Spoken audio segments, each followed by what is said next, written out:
শিশু রামিসা ধর্ষণ হত্যা মামলার তদন্ত প্রতিবেদন এক সপ্তাহের মধ্যে দেওয়ার নির্দেশ আইনমন্ত্রীর। দ্রুততম সময়ে বিচার কাজ শেষ করতে উদ্যোগ নেওয়ার আশ্বাস।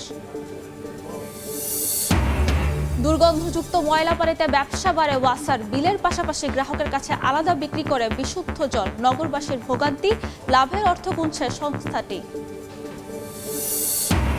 গ্রাহক পর্যায়ে বিদ্যুতের দাম বাড়াতে 6 বিতরণ কোম্পানির প্রস্তাবের ওপর চলছে গণশুনানি। সঙ্গে যোগ হবে পাইকারি মূল্য হারও। অংশীজনদের তীব্র বিরোধিতা।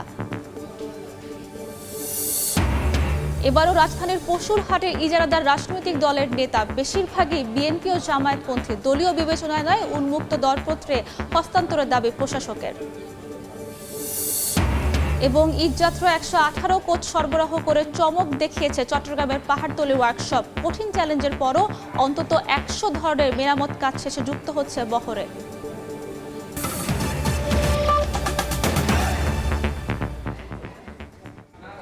শুভ সংবাদের সঙ্গে আছি আমি সাব্বিনা মজুমদার। রাজধানীর পল্লবীতে শিশু রামিসা ধর্ষণ হত্যা মামলার তদন্ত প্রতিবেদন এক সপ্তাহের মধ্যে দিতে ডিএমপি কমিশনারকে নির্দেশ দিয়েছেন আইনমন্ত্রী মোহাম্মদ আসাদুজ্জামান। দ্রুততম সময়ে এই হত্যার বিচার কাজ সম্পূর্ণ করতে যথাযথ উদ্যোগ নেওয়া হবে বলেও জানিয়েছেন তিনি। সচিবালয়ে মন্ত্রী জানান, রাজনৈতিক বিবেচনায় কোনো ধর্ষণ মামলা প্রত্যাহার হবে না। রামিসার মতো ঘটনার বিচারে কোনো ছাড় দেয়া হবে না। নারী ও শিশু নির্যাতন ট্রাইব্যুনালে বিচার হবে। বুধবার রামিসা হত্যার দায় স্বীকার করে আদালতে জবানবন্দি দিয়েছেন মূল আসামি সোহেল রানা। গত মঙ্গলবার অভিযুক্তের ফ্ল্যাট থেকে রামিসার মরদেহ উদ্ধার করে পুলিশ। আমাদের পক্ষ থেকে এই বিচার প্রক্রিয়াটাকে সামনের দিকে দ্রুত সম্পন্ন করার জন্য যা কিছু করা সম্ভব আমরা সবটুকুই করব। আমি আজকে অফিসে এসে প্রথম যে কাজটা করেছি, পুলিশ কমিশনারকে টেলিফোন করে বলেছি এই মামলার তদন্ত প্রতিবেদন যতটা দ্রুত সম্ভব এক সপ্তাহের মধ্যে করার ব্যবস্থা করেন। কোনো রেপ কেস বিবেচনায় আসবে না, কোনো ধর্ষণ মামলা প্রত্যাহারের বিবেচনার জায়গায় তালিকায় আসবে না।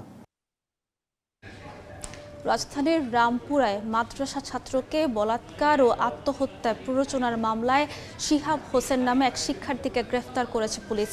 রাতে পাবনার বেড়া থেকে তাকে গ্রেফতার করা হয়। 19 মে মঙ্গলবার বনশ্রীর আলোকিত কুরআন ইন্টারন্যাশনাল হিফজ মাদ্রাসা থেকে শিক্ষার্থী আবদুল্লার ঝুলন্ত মরদেহ উদ্ধার করা হয়। সুরতহাল প্রতিবেদনে তার শরীরে যৌন নির্যাতনের আলামত পেয়ে তদন্তে নামে পুলিশ। জিজ্ঞাসাবাদে শিহাব নামে আরেক শিক্ষার্থীর বিরুদ্ধে যৌনাচারের অভিযোগ থাকার তথ্য দেয় মাদ্রাসা কর্তৃপক্ষ। ঘটনার পর গ্রামের বাড়ি পালিয়ে যায় সে। সেখান থেকে শিহাবকে গ্রেফতার করা হয়। পানিতে ময়লা আর দুর্গন্ধ বাড়লে ব্যবসা বাড়ে ওয়াসার। একদিকে গ্রাহককে দিতে হয় পানির বিল, অন্যদিকে ওয়াসার এটিএম বুথ থেকে বাড়তি টাকা খরচ করে কিনতে হয় বিশুদ্ধ পানি। সাধারণ মানুষ ভোগান্তিতে থাকলেও ঠিকই লাভবান হয় ওয়াসা। এম এ আজিমের রিপোর্ট, ক্যামেরা ছিলেন খলিলুর রহমান। আপনাদের এলাকার পানির কি অবস্থা? আমাদের এই অঞ্চলের পানি খুবই দুর্গন্ধ। আপনি নিজে একটু পানি খেয়ে দেখেন। শুধু ময়লা নয়, তীব্র গন্ধও আছে ওয়াসার এ পানিতে। ছোট ছোট ওই যে এরকম পোকা আছে, কেঁচোর মতো ছোট ছোট এরকম পোকা হয় মাঝে মধ্যে। ওয়াসার লাইনে শুধু পানি আসে না, সঙ্গে আসে বিস্তার ময়লা আর বিভিন্ন ধরনের পোকা। টাঙ্কিতে জমা পানিতে চোখ রাখলেই ধরা পড়ে এসবের উপস্থিতি। বাধ্য হয়ে তাই ট্যাপের সঙ্গে ছাঁকনি ব্যবহার করতে হয় এলাকার মানুষকে। ছাঁকনিটা লাগাইছি আমরা পানিটা সেকানোর জন্য। তবে ছাকলেও ব্যবহার উপযোগী হয় না ওয়াসার এ পানি। তীব্র গন্ধ আর আয়রনযুক্ত হওয়ায় রান্না থেকে শুরু করে প্রায় সব কাজের জন্যই ব্যবহার করতে হয় আলাদা করে কেনা পানি। এমনকি ওয়াসার পানিতে গোসল করলেও চুলকানি অবধারিত। খাবার দাবারে যে রান্না বান্না করি এটা আমরা কিনে নিয়ে আসি। গোসল করলে চুলকানি হয়ে যায় পুরা শরীরে। অলিগলি থেকে সড়ক সবখানি চোখে পড়ে বোতল, ড্রাম আর গ্যালন নিয়ে বিশুদ্ধ পানির জন্য ছুটছে সাধারণ মানুষ। গন্তব্য সেই ওয়াসার পাম্পেই। প্রতি ফোঁটার মূল্য দিয়ে আবারও ওয়াসার ছত্রছায়ায় গড়ে তোলা পানি পরিশোধন সংস্থা ড্রিঙ্ক ওয়েল থেকে কিনতে হচ্ছে বিশুদ্ধ পানি। ওয়াসার যেটা ওটা হলো আপনার দুর্গন্ধ আসে, যার কারণে আর কি বাচ্চা আছে বাচ্চার জন্য আর কি কিনে আর কি খাওয়াইতেছে। এর আগে ভুগছিলাম, বাচ্চার পানি খাওয়াইছি, মানে 15 দিন পর্যন্ত এই ডাক্তার দেখাইছি।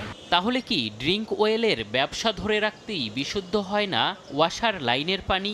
জানতে ওয়াসা ভবনে সময় সংবাদ। তবে ব্যস্ততার অজুহাতে ক্যামেরার সামনে কথা বলেননি কোনো কর্মকর্তা। রিপোর্টের জন্য আপনাদের ওয়াসা থেকে একটা বক্তব্য নিতে চাই। এই মুহূর্তে আজকে কালকে কোনো বক্তব্য আপাতত পারতেছি না, কারণ আমরা একটু অন্য কাজ সবাই ব্যস্ত আছে তো। তবে ক্যামেরায় কথা বলার সময় না থাকলেও খুদে বার্তায় নিজেদের বক্তব্য জানায় ওয়াসা। আর মুঠোফোনে ড্রিঙ্ক ওয়েলকে প্রশ্ন করলে কৌশলে এড়িয়ে যায় তারা। এটা আমি এখন বলতে পারবো না ভাই, আপনি অফিসে ওটা ফোন দিন, আমাদের হায়ার অফিসের সাথে কথা বলা দিব, সমস্যা নেই।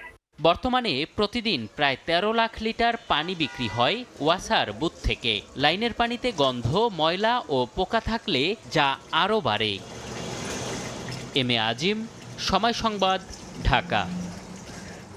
সময় সংবাদে আরও থাকছে, চিকিৎসার জন্য জমি বিক্রির 5 লাখ টাকাই হলো কাল। বগুড়ার গাবতলীতে গৃহবধূকে গলা কেটে হত্যা করল দুর্বৃত্তরা।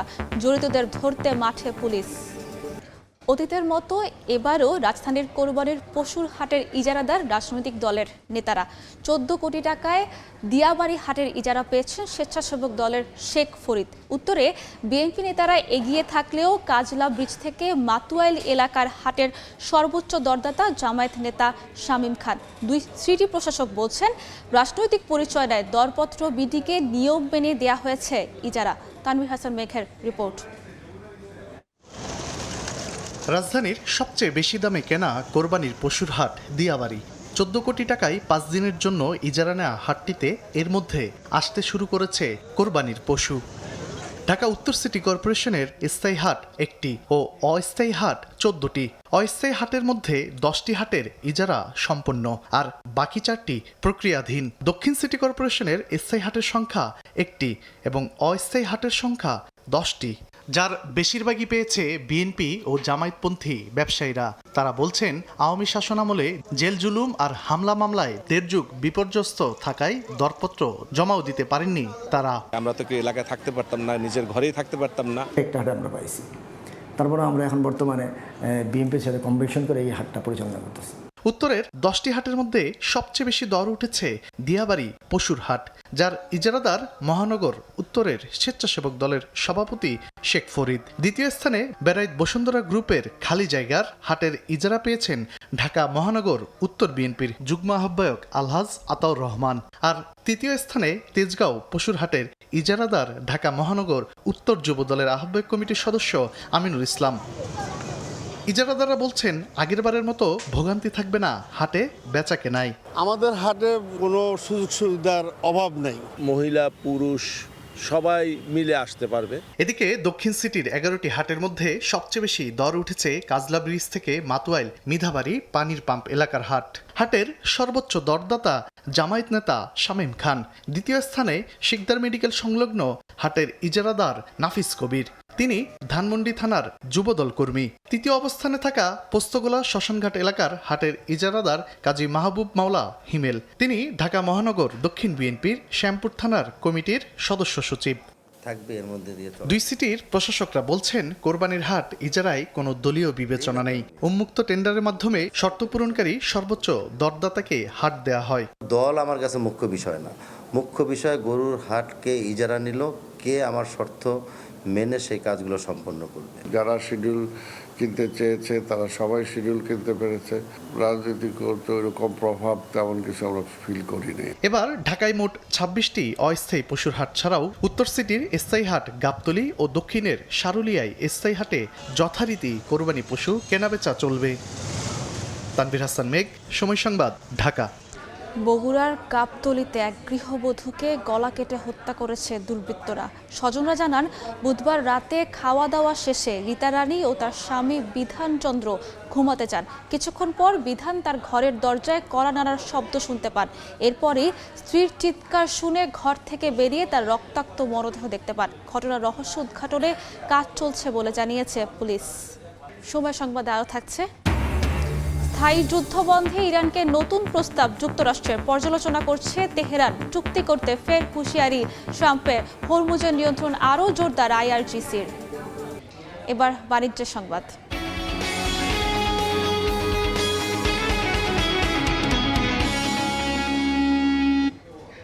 গ্রাহক পর্যায়ে বিদ্যুতের দাম বাড়াতে চলছে গণশুনানি। বিস্তারিত জানাতে রাজধানীর কৃষিবিদ ইনস্টিটিউটে আছেন ফারুক ভুইয়া রবিন। সরাসরি যাচ্ছি তার কাছে। গতকাল বিদ্যুতের পাইকারি দাম বাড়ানোর যে আবেদন করা হয়েছিল তারই ধারাবাহিকতায় আজকে গ্রাহক পর্যায়ে বিদ্যুতের দাম বাড়ানোর জন্য সবকটি বিতরণ সংস্থা অর্থাৎ 6টি যে বিতরণ সংস্থা রয়েছে তার সবকটি আজকে গ্রাহক পর্যায়ে বিদ্যুতের দাম বাড়ানোর আবেদন নিয়ে বাংলাদেশ এনার্জি রেগুলেটরি কমিশনে যে তারা এসেছিল তার উপর আজকে দ্বিতীয় দিনের গণশুনানি চলছে। এবং এই গণশুনানিতে আজকে যদি আমি বলতে যাই যে বিতরণ সংস্থাগুলোর পক্ষ থেকে যে দাবিগুলো করা হয়েছে, ডিপিডিসির পক্ষ থেকে 6.96%, ডিসকোর পক্ষ থেকে 9.67%, এবং পল্লী বিদ্যুতায়ন বোর্ডের পক্ষ থেকে 5.93%, নেসকোর পক্ষ থেকে 4.12%, এবং অজুপাডিকোর পক্ষ থেকে 10% বিদ্যুতের দাম গ্রাহক পর্যায়ে বাড়ানোর যে প্রস্তাব দেওয়া হয়েছে। এবং একই সঙ্গে বিদ্যুতের দাম পাইকারি পর্যায়ে যে দামটি বাড়বে সেটিও যেন এর সঙ্গে যুক্ত করা হয়, সে প্রস্তাবগুলো কিন্তু যে বিতরণ সংস্থাগুলোর পক্ষ থেকে এখানে উঠানো হয়েছে। এবং একই সঙ্গে কিছু কিছু জায়গাতে যেটি বলা হয়েছে, যেমন মানে আবাসিক যে ধাপগুলো রয়েছে সেগুলো যেন সমন্বয় করা হয়। তাতে এমন কিছু প্রস্তাব আসছে যেগুলোতে তুলনামূলক কম আয়ের মানুষের উপর চাপ বাড়বে, এমন কিছু প্রস্তাবও কিন্তু যে বিতরণ সংস্থাগুলোর পক্ষ থেকে নিয়ে আসা হয়েছে। তো এই ছিল আমার কাছে সবশেষ খবরাখবর। সরাসরি যুক্ত ছিলাম রাজধানীর কৃষিবিদ ইনস্টিটিউশন মিলনায়তন থেকে। অস্ত্র ও গেরা বারুদ জমা দিয়ে আত্মসমর্পণ করেছে সুন্দরবনের বনদস্যু ছোট সুমন বাহিনী। দুপুরে মোংলায় কোস্টগার্ডের কাছে আত্মসমর্পণ করে এই বাহিনীর প্রধান সুমন সহ 7 সদস্য। এর আগে 2018 সালে ছোট সুমন আত্মসমর্পণ করেছিল, কিন্তু 2024 সালে আবারও জেলেদের অপহরণের মতো অপরাধে জড়ায়। এমন পরিস্থিতিতে আইনশৃঙ্খলা বাহিনীর অভিযানের মুখে ফের আত্মসমর্পণ করল তারা।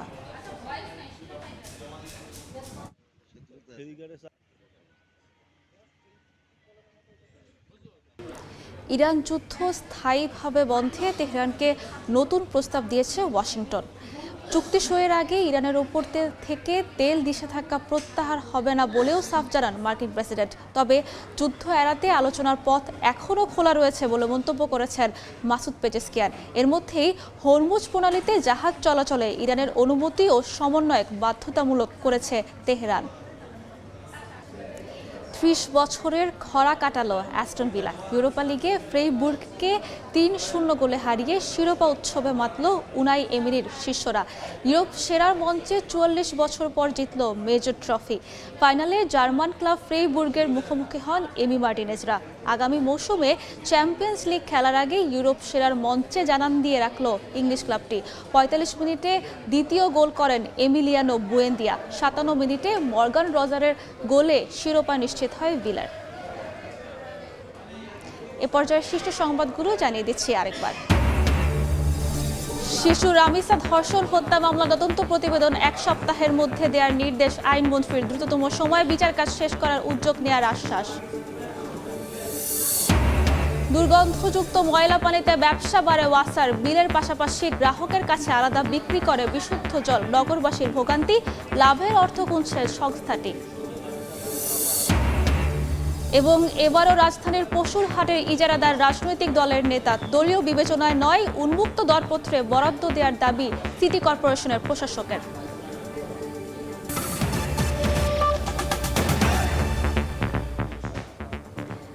এই ছিল দুপুর 12টার সময় সংবাদে। এরপর খেলার সময় সঙ্গে থাকবেন মাকসুম আলম খান।